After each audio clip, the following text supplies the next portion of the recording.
Hello guys, நான் அசோக் வெங்கடேஷ். இந்த வீடியோவில் உங்கள்கிட்ட இன்ஃப்ளேஷன் பற்றி தாங்க பேச போகிறேன். பணவீக்கம் பற்றி தான் பேச போகிறேன். ஒரு கற்பனை கதை மூலமாக இதை எடுத்து சொன்னால் தெளிவாக இருக்கும் அப்படின்னு நினைக்கிறேன்.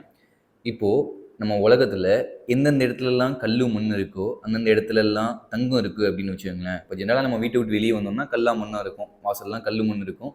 அந்த இடத்துலலாம் தங்கமாக கொட்டி கிடக்குன்னு வச்சுக்கோங்களேன். தங்கத்துக்கு மதிப்பு இருக்குமா? கொஞ்சம் யோசிச்சு பாருங்கள்.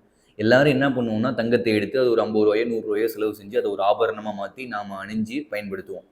எல்லா இடத்துலையும் தங்கம் பரவி கிடக்கிறனால தங்கத்துக்கு சுத்தமாக மதிப்பே இல்லாமல் போயிருங்க. இன்னைக்கு பார்த்தீங்கன்னா ஒரு சவரன் தங்கம் 70,000க்கு மேலே வித்துட்டு இருக்கு. அப்படி ஒரு வேளை இருந்ததுன்னா வீட்டை விட்டு வெளியே வந்தால் கண்ணில் போடுறது எல்லாமே தங்கமாக இருக்குது, எல்லா இடத்துலையும் தங்கம் பரவி கிடக்குதுன்னா நிச்சயமாக தங்கத்துக்கு வேல்யூவே இல்லாமல் போயிடும். இதை அப்படியே பண விஷயத்தில் இம்ப்ளிமெண்ட் பண்ணி பார்த்தோம்னு வச்சுக்கோங்களேன். ஃபார் எக்ஸாம்பிளுக்கு நம்மளுடைய ரிசர்வ் பேங்க் ஆஃப் இந்தியா எல்லார் அக்கௌண்ட்லையுமே 15 லட்ச ரூபா பணம் போட்டுவிட்டாங்கன்னு வச்சுக்கோங்களேன். அடுத்து என்ன நடக்கும்?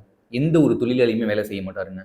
எந்த ஒரு விவசாயியுமே வேலை செய்ய மாட்டார், எந்த ஒரு தொழிலாளியுமே வேலை செய்ய மாட்டார். அப்படி இருக்கும்போது நாட்டில் உற்பத்தி ரொம்பவே குறைஞ்சி போயிடும். அரிசி, தக்காளி, வெங்காயம் எல்லா பொருட்களுடைய உற்பத்தியுமே குறைஞ்சி போய் எல்லா பொருட்களுடைய விலையுமே அதிகரிச்சிடுங்க. இதனால் நாட்டில் பண மதிப்பிழப்பு ஏற்படும். ஒரு பீரியடில் 1 கிலோ தக்காளி 5 லட்ச ரூபா கூட வரைக்கும் உயரும். ஸோ இதுக்கு பேர் தான் இன்ஃப்ளேஷன்.